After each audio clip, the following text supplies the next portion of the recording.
Hi ಸ್ನೇಹಿತರೆ, ನಮಸ್ತೆ, ಶುಭೋದಯ. ನೋಡಿ, ಟೆರೆಸ್ ಗಾರ್ಡನ್, ಕೊತ್ತಂಬರಿ ಸೊಪ್ಪು, ಇದು ಧನಿಯಾ ಸೊಪ್ಪು ಅಂತಾರೆ. ಮನೆಗೆ ಎಷ್ಟು ಬೇಕೋ ಅಷ್ಟೇ. ಈಗಲೇ ಪ್ಯೂರ್ ಸ್ಮೆಲ್ ಬರ್ತಾ ಇದೆ. ಸ್ವಲ್ಪ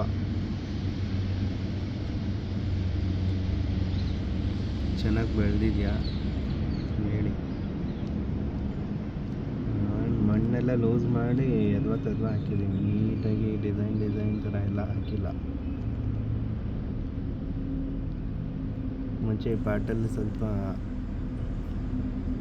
ಸೊಪ್ಪು ಹಾಕಿದ್ದೆ, ಅದನ್ನು ಎಲ್ಲ ಕಿತ್ತರಳಕ್ಕೆ ಹಾಕಿ ಗೊಬ್ಬರ ಆಗಲಿ ಅಂತ ಮಾಡಿದ್ದೀನಿ. ಚೆನ್ನಾಗಿದೆಯಾ? ಕಮೆಂಟ್ ಮಾಡಿ,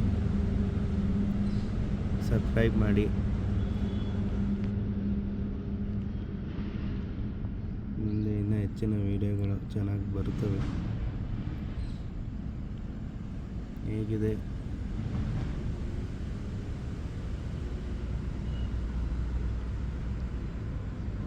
ತಿಳಿಸ್ಕೊಂಡು ಕೊಡಿ.